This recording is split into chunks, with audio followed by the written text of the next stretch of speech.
Okay, so welcome to our podcast. This is a little bit different today because this podcast is a spin-off of our radio show.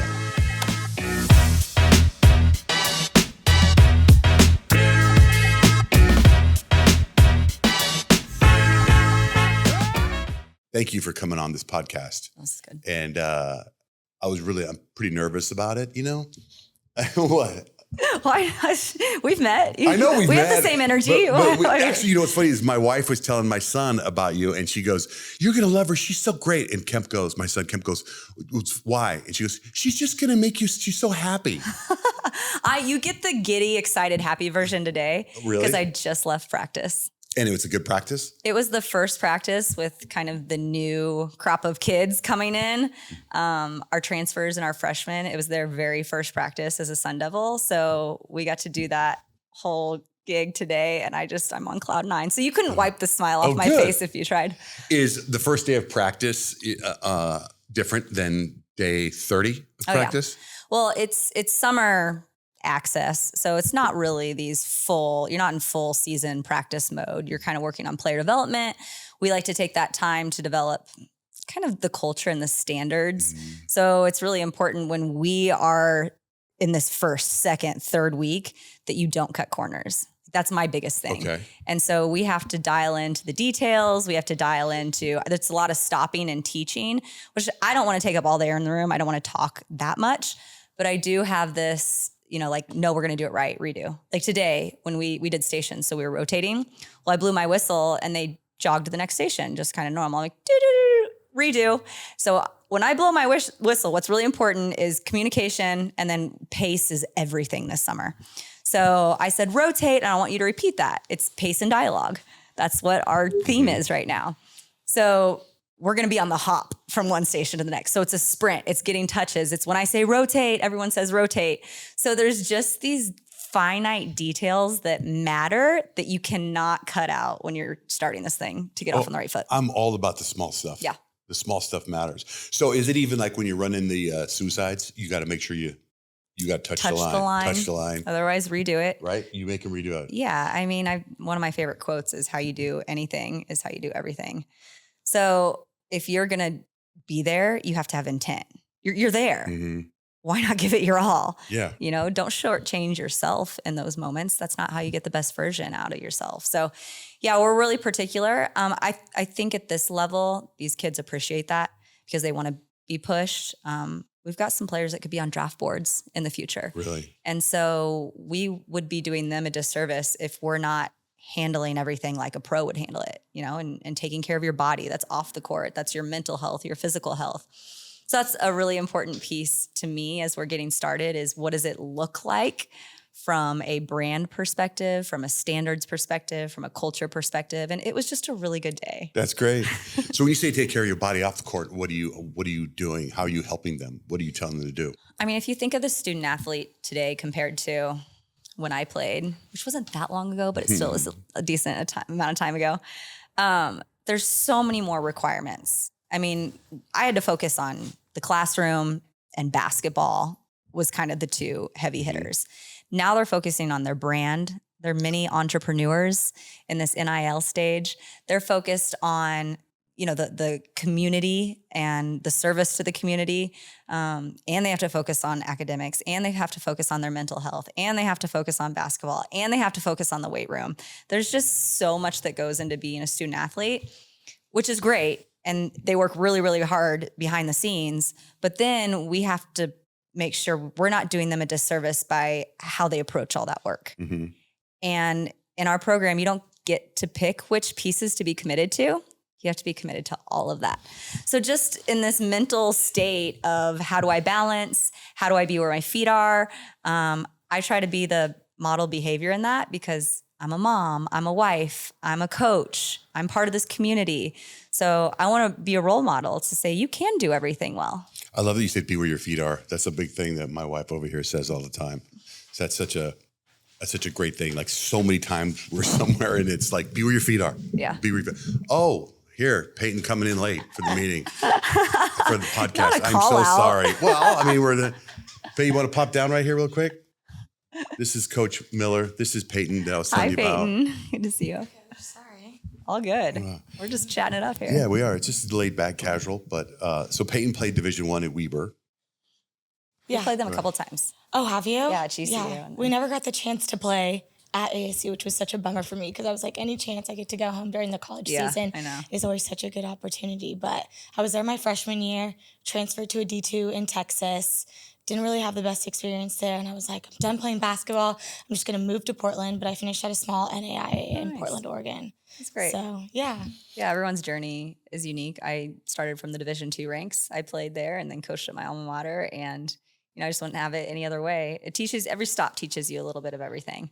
And at that level, you have to dabble in a little bit of everything. So. Right. So you were a player at Division II, and then you were able to coach there. How does it? Is that like a GA assistant or a GA? No, this is kind of a crazy, I know I'm supposed to coach because of this story. Is I played and I loved it, and I was a pretty good player. My dad was my coach, so I had a high basketball IQ. I was a point guard. If you can tell my stature, I had to be the one that was feisty and dribble the ball up and play defense.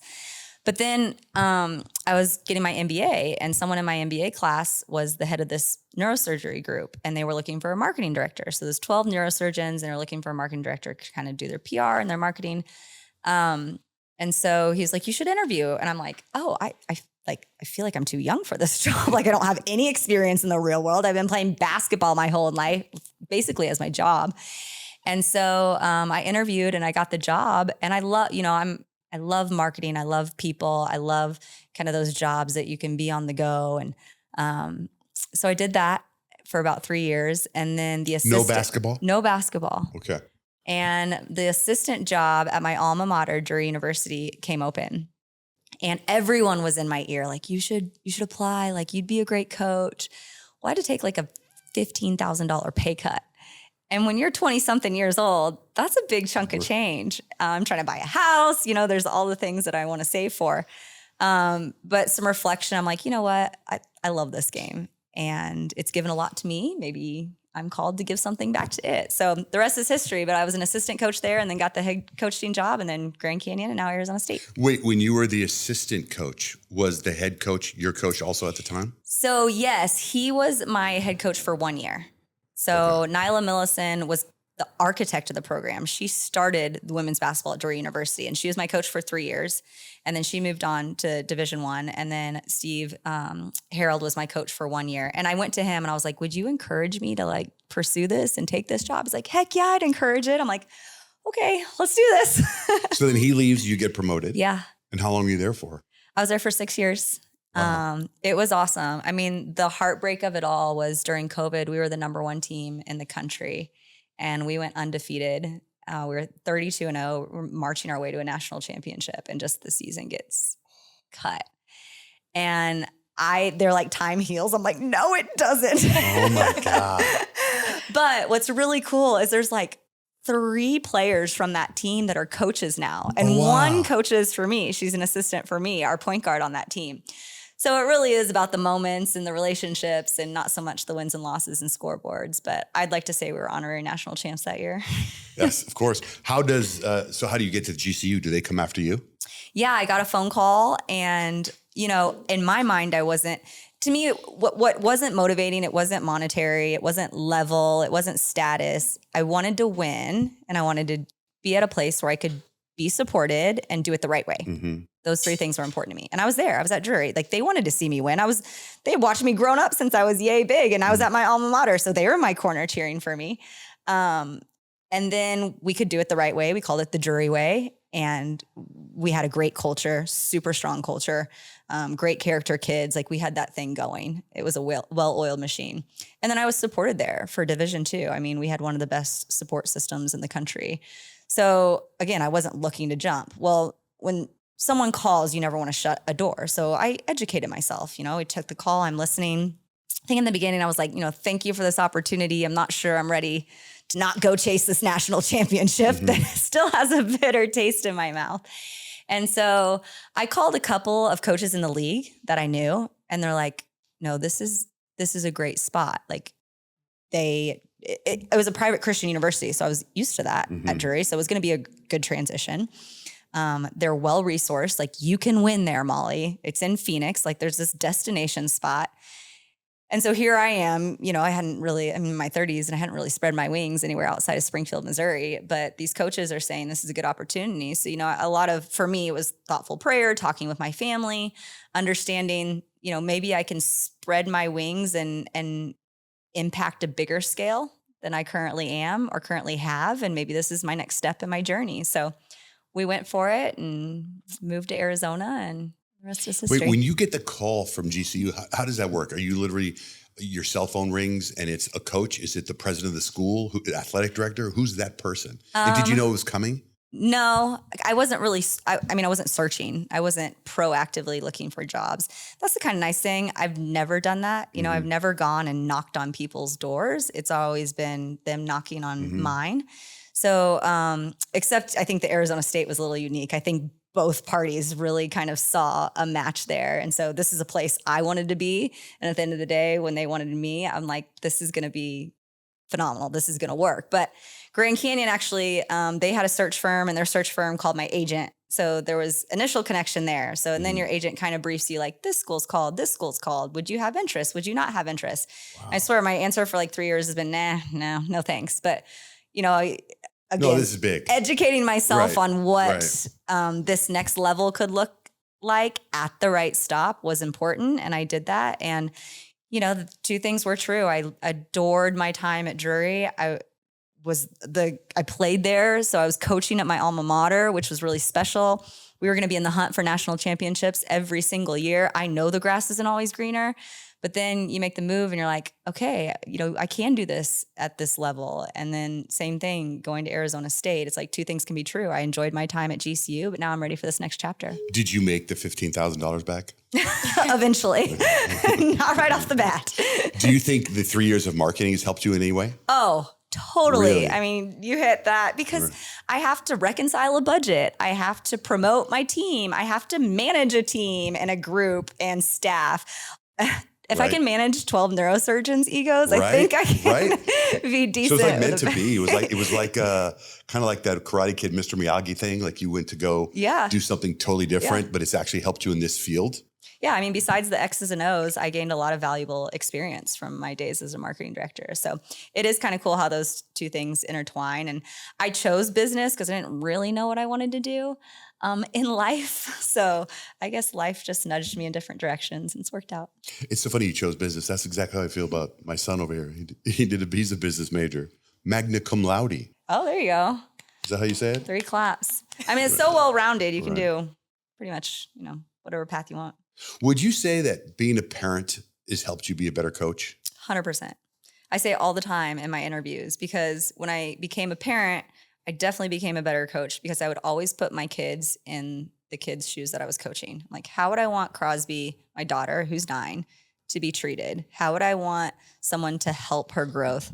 How would I want people around her to support her in her struggles and her triumphs? And so you always go back to that because they're my basketball kiddos. So I love and care for them, and I want to see them succeed.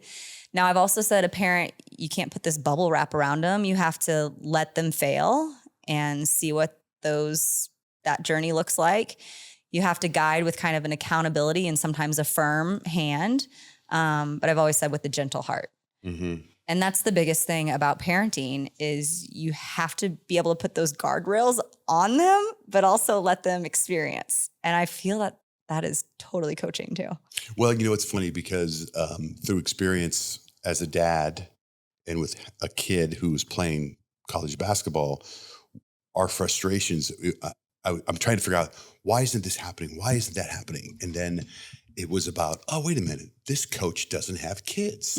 And so I even went to ChatGPT and I said, how many college coaches have kids and don't have kids? And there's like 2. Yeah. Right. So at the gym I go to, I have a weird situation. My gym is also my doctor's office. It's really weird. So there's someone I was working out with. She's a very famous, well-known agent, sports agent. She has a lot of the basketball players. I mean, even the Suns that are in the finals tonight. And I said to her, I go, hey, what's your take? I go, do you think you have to be a good coach, you should be a parent? I said, that's my take on it. And she was like, Oh my God, yes. She was like, she went into empathy. She went into everything you just talked about. And it just hit me between the eyes. All the frustrations I think I had as a dad watching my son play was because that coach didn't have kids. And I think it's complete night and day, just like what you just said. Yeah. Well, you gain wisdom, I think, with some experience and Compassion. yeah. And compassion. Like there's stuff like that. I Yeah. mean, Peyton, her dad was her coach too, very Oh, that's similar cool. to her story, right? Yep, I was a coach's kid, and it was tough. I had, like now as an adult, me and my dad are super close, but I still have a little bit of that coach's kid feeling because I felt like growing up, I always needed constant validation from my dad, right? And it was always, how come I can't get a good job? But it's like, you're supposed to be great. That's what you're supposed to do. This is what you put in all that work for. So I feel like being a coach's kid, that's what stuck with me as an adult. But it really is such a special bond too, to be able to have those moments growing up. Like my best friends are still, really close with my dad because he coached us all the way growing up. But I find it so fascinating, your relationship with your players, because you hop online on social media, you're doing TikTok dances with them, you're bonding with them, and it's such a different atmosphere having social media being so present in student athletes' lives nowadays. I graduated high school 10 years ago, and it was predominant then, but I can only imagine how it is now. And I'm curious how you are able to maintain those relationships, but still be able to lay into them and expect greatness from them without them getting in their feelings all the time. Yeah, I think having those genuine moments and relationships with them allows for the tough conversations. And when you're in a space, I want them to have fun. I mean, again, I'm putting Crosby in their shoes. Like, I want Crosby to have a good experience if she decides to play a sport or be in a musical or be in a band, whatever it is. I want her to have a good experience through some of those crafts. And for me, I mean, I love pouring into these kids. They really are great. They're phenomenal. So when you do that and there's just this natural family atmosphere and families bicker, families have fun, families challenge each other, families adore and love one another. All that's true in a locker room and as part of a team. So they'll keep me young. I mean, they egg me on with those TikToks, but I'll try to learn a dance or two. But then that also allows me to say, hey, let's sit down and have this chat about how your academics are looking right now, or what your body language is, like what's going on. And usually if you ask, they'll open up and there's something is going on. If they're comfortable enough to tell you that, then there's a path towards success and you just have to help them get there and find that. But I also am I figured this out as a parent too. You don't ever want to be judgmental when you're trying to course correct. And that was something I learned very early when I was a parent, but then I've kind of translated into the coaching career. I'm very matter of fact with them. There's no games. I'm not going to try to manipulate. I'm not going to try to do anything that would harm our relationship or your progress. So they know that. And we spent this weekend on the lake together. Those things outside of the lines I think are really important. You took the team out to a lake? Yeah. We went to Lake Pleasant. We have a boat and we also rented a pontoon. So we were tubing, knee boarding, got up on the wakeboard. It was fun, but those moments are like moments that are core memories for them. Sure. Is that all the players and coaching staff? And how many people is that? That was about 17. Wow. Yeah. So it was fun. Does your dad sometimes is he freaked out that you're ASU women's basketball coach? You're his little girl. Is that? He's definitely a proud dad. I get stories from my friends or family or past players' parents back home because he'll still go to jury games. He's around basketball a lot. He's like, your dad is a walking ASU billboard. He has the yellow hat on, a bright yellow hoodie, like maroon Adidas shoes. So, do you call him for advice ever? Oh yeah, yeah. He's the one who taught me what coaching looked like from a authentic perspective. He got the best out of us, but I don't remember he's never cursed any of us up and down or the players that played for him. He did it the right way. He truly is kind of the beacon of coaching for me and what it should look like and how you should. One, he loved fundamentals. And I feel that's a lost art these days. I got kids coming in, I'm like, did they teach you to pass in high school? We've got to be able to sharpen some of these fundamentals. So that trickled down to me. And then just his care and how he went about coaching, but also like being there as this figure of a role model or a support system. And he had such a love of the game that trickled down too. So it wasn't about like, oh, we're playing for a scholarship, a full ride, or we're playing to get X amount of dollars for an NIL package. We're playing to have this, that, and the other materialistic objects that go along with being, a college basketball player. Like we played because we loved the game and we were hoopers. So I enjoyed that too. Is he still coaching? No, he's not. He's retired. He's been retired for a while. He was a high school counselor. So I've always said coaching is teaching, and that's a art. And he figured out that art really well. And I think that was passed on to me too. Has he critiqued any of your coaching or any of the games and given you advice after a game? He's so good about that. He knows, I think he reads me and he understands when I need a little bit of, hey, look at this, or what do you think about this? Or I just need some positivity, or just keep it up, kid. Like he gets what I need in those moments, which I think is so valuable. He doesn't shove opinions my way, but when he does what he says, I'm like, gosh, I need to ask more. Like he's so thoughtful in his approach to coaching, and he understands the game really, really well. So now that you say that, that's going to be one of my goals for this year, is just to seek more dad coach advice. Hey man, dad stuff's great. Dad stuff is great. How do you recruit in Phoenix? Is it easy to recruit Phoenix? Is it like, it's 120 right now, let me fly out here? Like, here's where it's nice when you're recruiting transfer kids, because that's right, like March, April. And so it's still pretty perfect. High school visits are around August, September, Still hot. Sometimes June and July. So you just have to trust me, 7 months out of the year, this is the best weather in the entire country. And we're an indoor sport. And I send them home in August before school. So you don't have to deal with the heat that much. But yeah, we want to try to keep kids in the backyard that are really good. And I know these past few years, we want to get back to Arizona State being a school of choice. And I think we're at that point now where we've had some success and we've changed the perception and reality of what we're going to do and where our floor is. So we're becoming a school of choice with these players, with these transfers, with these freshmen. So I'm really excited to see where that can go. So you still go after freshmen? Like I remember hearing about, it's all about the transfer portal now. Yeah, I believe in freshman development and recruitment. So we're going to try to blend both transfer kids and freshman kids to fill our voids and our holes and what we need for the future. It is a little tricky because there's probably not as many spots left as there used to be. But, I want kids to be able to call Arizona State their alma mater after 4 years. And I've had that at every stop. I had a kid at GCU. She was my first recruit when I first got there. And she was an all-conference kid, a double-double machine, defensive player of the year. So she was a COVID kid, so she got 5 years. Well, after her 4th year, we had a conversation. I was like, hey, I'm going to support you. I understand, you could make a jump to the next level. And she decided to stay. And I'm like, how cool is that? And for her to have kind of the hindsight, the brand was suited for her. It was perfect. She understood leadership. She didn't necessarily want to start over in a program, be a freshman all over again. We had a good culture. So instances like that, I think we're going to try to put these things out there that maybe matter more than money. And all our transfers, they could have probably made more money somewhere else. But, there's something to be said about a good culture, a vision, people that care about you, and the success you can have here at Arizona State. Is it wild talking about money so openly now? How it was all coaches got fired for doing stuff back in the day, and now it's here's a budget. Is that weird? I think you just have to be adaptable to the environment. It's weird to where it's gotten to. I understand the intent. I think of a person like Tim Tebow who didn't see a drop of those jersey sales. Right.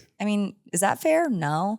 But what we're doing now, it's a little bit too much. Right. So I don't know if there's a common ground that can be found. I know there's a lot of hard work being worked towards a solution, but for now, you just have to do the best with what you have and then really be true to your program and your authentic self. And the loyalty too is that goes away, right? I see it in the men's basketball where some of my son's teammates, they played at a different school 5 years in a row because they were going here for more money. It's Same thing. I mean, you're going to have that inevitably, but hopefully you also have kids that appreciate where they are. And like I said earlier, the grass isn't always greener on the other side. If they're in a good situation, and it's different if someone maybe sees the writing on the wall and there's not a path to playing time, and maybe you need to help that person go down a level or see where better fit is. That's why the portal's great, jump just to jump for money. I mean, that might be a tough pill to swallow, but at the end of the day, okay, if they don't want to be here because we have X, Y, Z, and these things are helpful to your growth and your journey, those are decisions that have to be made. How important is it to meet and like the parents of the recruit? I think it tells a lot about what you're in for. Yeah. I mean, I'll be sitting there and watching a game, and, parents in the stands, if it's a little obnoxious and overboard, I'm like, whose kid is that? So I'll study him a little bit. And I'm like marked someone off the book because of it, that we're Because potentially of their parents. Yeah. Wow. I mean, there's a lot going on in this day and age. Like, we don't need any more headaches. And my unsolicited advice to parents is, continue to root and cheer on, but make it fun. I think these kids face a lot of pressures and they're under a microscope, and let coaches coach, let teammates play, and then parent as a support system. And then, if you're knowledgeable about the game, I think there's room for coaching them up, and when it's appropriate, but going crazy on the sideline is not that. I've seen that before. It's terrible. One of my son's teammates, they were playing, what's the guy? Oh, Gary Payton, who she's named after, by the way. Hey, yeah. Yeah, the glove. They were playing against his team, and one of the dads on my son's team screaming at Gary Payton, and him and Gary Payton are screaming at each other across the whole thing. It was so embarrassing and traumatic. Right? It was so the glove. Yeah, it was crazy, right? But have you ever looked at a recruit and saw their body language on the bench, and you're like, they were a fantastic player, but you're like, forget it. 100%. I've done that. Even a kid that we probably should have offered because they were maybe a local kid, or for whatever reason there's connections. And I'm like, you don't want culture killers in your program. I mean, a couple bad apples can ruin the bunch. And I'd be doing my team a disservice if I didn't vet that, because I want to protect them. I want to protect what we have, and I want to protect what we built, because culture is tough to build. It's so easy for it to go away, and then try to build that up. It's not worth it. I don't know if we're the most talented team this year, but we had a lot of success because we were a really connected team, and we were a team that bought into each other, and we were a team that was kind of willing and able to do what the coaches needed and wanted in those moments. So that's more valuable sometimes to me than a skill set. What about parents that have access to your cell phone, and do they ever reach out to you about playing time or any of that stuff? And how do you handle that? I have a little bit of an unspoken rule. We tell parents, reach out to me about your kids' well-being, academics, off the court issues. But there kind of needs to be this order of operations when it comes to playing time. Like, I should probably meet with the kid first. I think that's important, that they, put on the big girl pants, walk into an office and have a conversation. Coach, what do I need to do to play more? That's important for growth for them and understanding from them. And then I'll usually tell the parents, we're going to get through season, and then we can talk after season about playing time opportunities, what they need to work on the off season, where I saw the deficiencies were, where I saw the strengths were, the vision moving forward. So, middle of the season, those conversations aren't really something that we want to have, but I'll have those conversations with the kids, which I think is really important. We're at a college level now, so it's a little bit different than maybe your high school parent. What about your personal time? Do you ever get to do anything? Because I have some friends that are coaches in college, and it's like they never, ever, ever can have free time. Yeah. I know it was after March Madness ended. I know one coach took off to Spain for a while, but do you get any time off, or is it just nonstop? I like working, so it kind of gives me energy, but it's unpopular opinion to maybe say this out loud, but there is no such thing as balance. Mm-hmm. Not in our profession. You can't have a balanced work life, home life, family life. It's just intentionality. Mm-hmm. So when I'm a coach, I'm all in. I am where I'm at. I'm pouring into those kids. I'm focused on that. When I'm a mom, and I'm all in. If we don't get date nights, but if there's an occasional, actually I take that back. I did go to a concert this weekend. It was really good. Who'd you go see? Alex Warren. Oh, Yeah, fun. it was awesome. It was so good. So, which reminded me, I probably need more of that, but I've always said this. I work frantically. I enjoy staying busy. The work is the reward. That's another one of my life sayings. And so when you do make that time, you just have to be intentional with that time, and it has to matter. So when I'm with my kids, they feel like they're the most important thing in the world. You're where your feet are. Yeah. And you can blend the two. So I can be where my feet are in my work life and my family life at the same time, which is so cool about my job. Like my kids will come to the gym. Oh, that's good. And they're running around like they own the place. And they really probably do. But if you're home and you're doing kid time, let's say story, you're reading a book, and then you have that watch and you get a text from a player or whatever, does it stop? Does it distract? Sometimes I have to take those recruiting calls, and they know that. It's like just our normal. But do you know what I say? Hey, I'm with Crosby and Cy. You want to say hi? Awesome. And they're like, hi, are you going to play for mommy someday? I'm like, keep going. Are you going to be a Sun Devil? I'm like, more.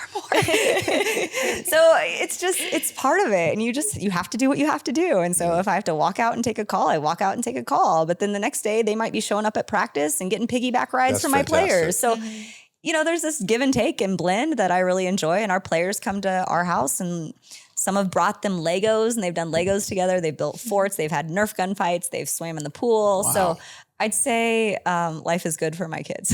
Is your husband in the sports business? No, he's actually in the medical business. So that works out really. Did you meet him when well. you're in the marketing department? So he was a football player at Missouri State, and I played basketball at Drury, and they're like down the block from each other. Oh. So some of my football friends that I went to high school with was his teammates. So we kind of crossed paths, and the rest is history. It was good dating an athlete because we both really didn't have time for each other, and we understood that. And you get it. Yeah, he got it. He's like, want to hang out? I'm like, I'm so tired. And I'm like, do you want to hang out? He's like, I just had 2 days. I'm tired too. I'm like, all right, see you this weekend. What about now? Do you exercise now? Do you get to work out? Do you work out with your players? You know what? I try to. I haven't been very intentional about that, and I really want to. I've gotten up and gone on a jog or a walk or a hike these past few days, which has been really nice. I'm at a time now where I can do it. During season, it's an awful excuse, but it's just so hard to find the time. During season, what are your hours? Like when you wake up, what time and go to bed? I mean, you don't probably want to hear that. No sleep. No. I mean, I'm a little bit of a night owl, and so is one of my assistants. So sometimes it's not unordinary for me to text Daniel at like 2 a.m. and him respond and text me back, and we're like going back and forth about a scout or a plan. That's totally normal. I'm not encouraging this because that's not balance. But yeah, then you get up and you're in season, you're practicing and meetings with kids and scouts. I mean, there's not enough hours in the day, so you just try to make the most of them. But we'll sleep later. I don't need that much sleep either. Right. So, how many siblings do you have? I've got 2. I'm the oldest. So my sister was 2 years younger than me. So we played in high school and college together. Oh, wow. And it was fun. I've got some stories though. Oh my gosh. We had to be separated once because I was throwing punches on a blockout drill. Then we got the whole team in trouble. And then I got kicked out of practice and my sister got kicked out of practice. What? Now we're best friends. Oh my gosh. I mean, we're so competitive. No, we're of course. so competitive. And then you have the sisterness on top of it. Yeah. So, and then I have a younger brother who's 2 years younger than my sister. So I'm kind of stair-stepped. And what are they? What's their path? What are they doing?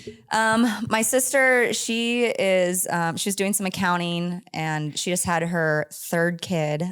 So she's got 2 girls and a boy, and her husband, Adam, played basketball at Drury. So that's how they met. And then my brother, Sam, owns his own construction business. They have 2 kids, a girl and a boy. And it's the best because they want to come to Phoenix for all the holidays. So like Christmas, Thanksgiving, we're the destination spot. That's good. The weather's so good. they'll come here, because nice weather, and I'll get to see them, treat them. Where do you get the name Crosby from? That's such a good question because I was a name snob when I found out that we were having a girl. You get all your girl names.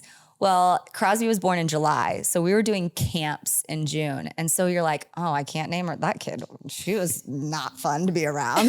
She was wild. Can't name her. And my husband loved Avery.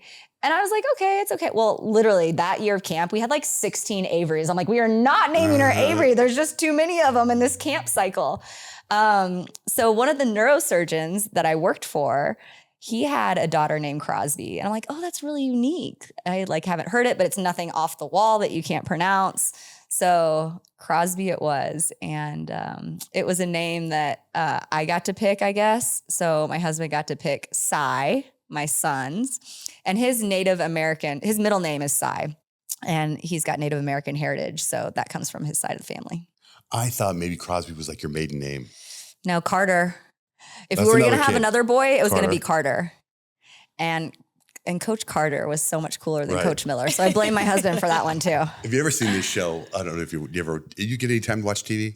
No, TV is not on my. There's this show called Broadchurch. It's a really good show. Okay. It's a serial killer show, but there's a female cop on there. Her last name is Miller, and they always go Miller. We get It's Miller time a lot. Yeah. That's very cool. So how long have you been in Arizona with GCU and ASU? How long have you been in here? This will be my 6th year. in Sixth Arizona. year? Yep. Okay, so that's long enough for you to have your favorite restaurants, favorite place to go. You put me on the spot. You don't have to say, but what are you don't have to say your favorite, but what are some of the places you like to go? There's I'm like into food crawls. Like I will go to one place for an appetizer and then I'll go to some other place for a main course. I'll go to some other place for dessert. There's like a little row where there's Joyride Taco.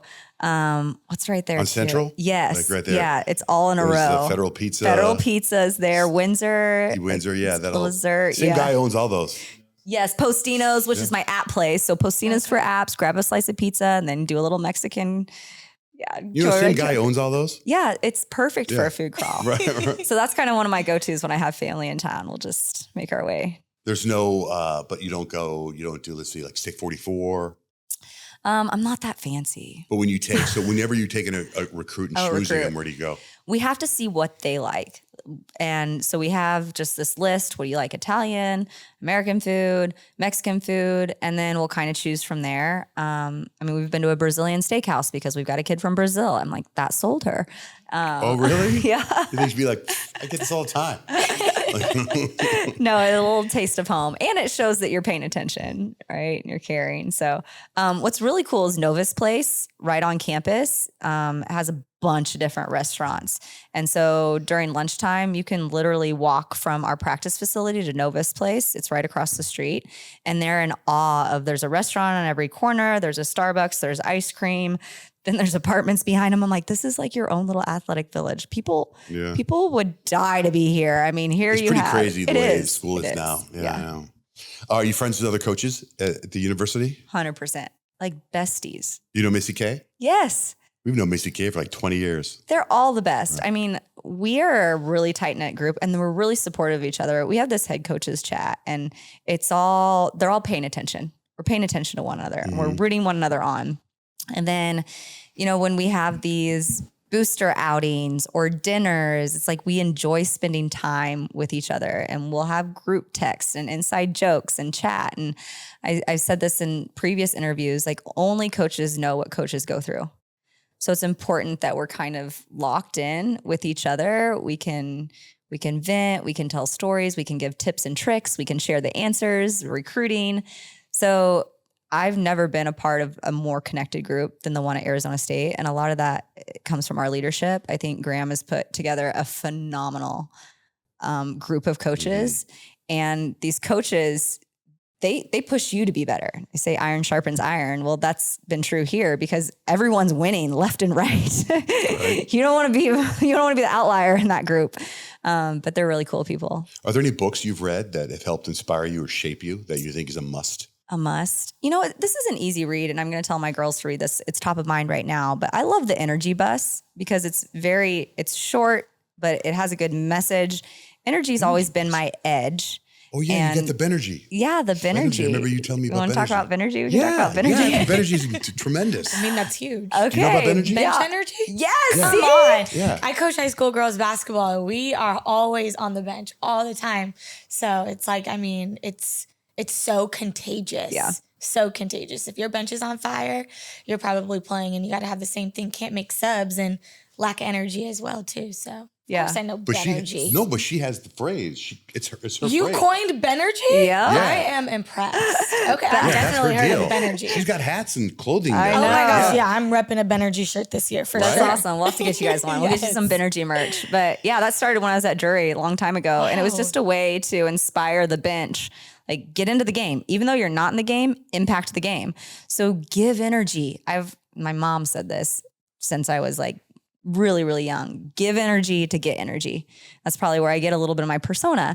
And on the bench, if you can pour into your teammates, well, when they sub out, they're going to pour into you and you feel that. So everything's this feel and the vibe. So it started as bench energy, the energy from the bench. And I'd be like, come on, more Benergy. And they get into the game and you rally.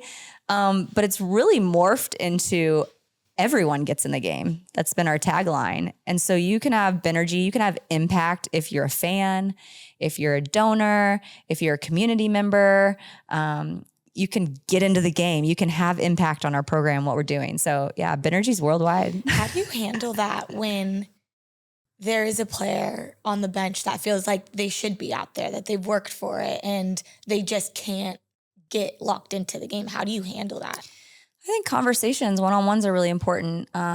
When you talk about how can you impact the game in your role, or how can you star in the role that you're in? I've had so many morphosis of players that weren't going to see a lot of playing time. They were spot minute kids when we were up by 20. It just was that. So, you'll sit them down and be like, here's the role. Now, if you want to see more minutes, I need you to do X, Y, and Z. And if you improve on those, you'll get more minutes. But the role you're in right now is, gosh, how can you help this team? You can be the best practice player kind of. If we're doing scout and they're on scout team, then you play free. You don't play, you're not worried about mistakes. You're not worried about judgment. Just go ball out. And so, I've had some of those kind of into the bench players take on that role as, I can impact practice. I can help the team like that. Maybe if I get these practice reps that are really, really good, then I can get more game reps. And so there's a trickle down effect there. But again, no one wants to be the outcast, right? So when you have everyone bought into this Benergy concept, you'll stick out like a sore thumb. You'll stick out on a sore thumb on tape. So I like to show them, I will film our bench during games. And I don't have to call anyone out, but I say, hey, good Benergy or poor Benergy. If everyone's standing up and cheering and then two people are over there golf clapping, they'll get the message. So it's got to be a visual too. They have to see it. And then when they kind of see themselves making the mistake, I think that's a reality check. Instead of me just, harping on it and nagging them, that's going to be something that they see. And that has impact. Energy has real impact. So it's a big thing in our program. I got a great book for you to give to your teammates. I think it's fantastic. Yeah, let's hear it. And all my kids read it, and we read it quite a bit. And there's an audio version, and there's a book. It's called Mind Gym. Have you heard of it? I've heard of it. It's the dude that wrote it. I don't know exactly his connections, but he was here. He was living here. He might have been a professor at ASU. Oh wow, that's cool. Yeah, and it's such a great. But he references all these athletes that were in the year 2000. But I just think it's fantastic about the mental health. List. It's called Mind Gym. You got it. Hey, thanks for jumping on this podcast, and thank you too, Peyton. Yeah, thanks for That was having really me. cool. Thanks for having me. Gosh, time flies when you're having fun. That was awesome. Was it all right? Yeah, I that was was good. pretty stressed about you being on here. Oh Yeah, I love it. Yes. Question from the audience. What is the craziest thing that a recruit has asked for? Oh, good question. It's not crazy this day and age, but they want flight miles for their parents. So yeah, I don't know if anything's been crazy, but that's cool. That's something that's like the cherry on top would be flight miles for my parents. Ask for cars, apartments. Yeah. Wow. It's just like, you have a question? Yes, you, sir, cameraman. Have you ever experienced a athlete who just doesn't see eye to eye with you about culture or about anything on the team, but still is a good player, and how do you traverse those conversations with that individual? Yeah, that's a good question. We'll do constant culture checks. So I correct the behavior in the instant moment. And if that keeps on happening, it becomes a little redundant. And it's funny, player-led teams are so much better than a coaching-led team. But players all of a sudden seeing that. So now there's an accountability measure on the team and on the players to be able to say, like, you got to change something at this point in time because we're sick of doing consequences for your behavior. We're sick. So those culture checks, instead of letting them get by with it, and then I don't judge them. It's like, hey, we can't have that poor body language after a turnover. I need you to sprint back and get on defense.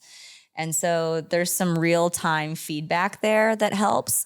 And again, if it keeps becoming an issue, we might have to have deeper conversations, but I've had pretty good leaders on teams where the locker room can kind of take care of that on its own. And that's my hope, is like the players police themselves. Will I have to get involved every once in a while? Yes. If we're not seeing eye to eye, the biggest motivator is playing time. And I think you have to be stern in that, because then, if you don't bench your best player, then there's going to be an issue. Like that's not, and everything's going to be, it's going to be fair, but it might not always be equal. So I think those are tough waters to navigate sometimes. That's really It'll be good to fair, say. but it's Fair, not but always not going to be equal. equal. Yeah. Dang, that's good. Man, you're amazing. You are amazing. Yeah. Is your whole, my question is like for my son over here. He's been doing looking for grad assistant stuff. Do you have all the grad assistants? Boy, you'd be so great if you're on this team. Grad assistant coach. I know, that'd be fun. Our grad assistants didn't turn over this year because it's a 2-year cycle. How many grad my assistants first are year. there on a team? 3. Oh, there's 3? Mhm. Oh, so they were good. They stayed. Yeah. I mean, it was first year, so we hired them all year 1, and now they have their second year. So. And you guys have I remember I seen an ad somewhere where they were looking for players. So your scout team, is it guys? Yeah.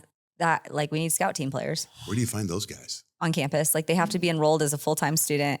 3 of them played on the club team. So that was nice. We just Do you recruited try them out to make sure they're good enough? Oh yeah, for sure. And do they ever lose their temper when they're playing against? No, guys? I've got those boys whipped into shape. Okay, They I don't. was gonna say. Well, go ahead. Yes, you. The question in the back. What is your best advice for somebody like him who just came out of college, just graduated, loves the basketball space? He has a really high basketball IQ. He has a business degree, and he wants to stay in. Mhm. But what is the best route to try? Hopefully there's some people in the circle that can get you in the door a little bit. Have those people that have connections, that have influence, make calls. And then you can't be picky of where you start. It could be a GA for an NAIA. It could be a volunteer spot for a Division II. You can't really be picky where you start. You'll earn your keep. If you're meant for this and you're a hard worker, I'm telling you, the cream rises to the crop in this business really, really, really fast. So not being picky in your opportunity, have those mentors reach out, send some emails, pick up the phone. I mean, I get emails across my desk every day wanting to be a part of it. So that's a little trickier. You don't stand out as much. But if someone's calling me and say, hey, I've got this really, really good, bright and up and comer you need to take a look at, that's more impactful. That's good to know. Yeah. Because there's emails and text Tons. messages. Yeah. Tons.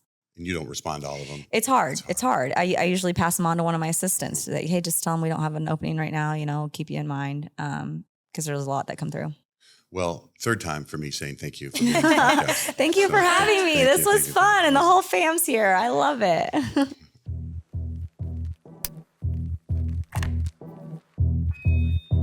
Okay, so welcome to our podcast. This is a little bit different today because this podcast is a spin-off of our radio show.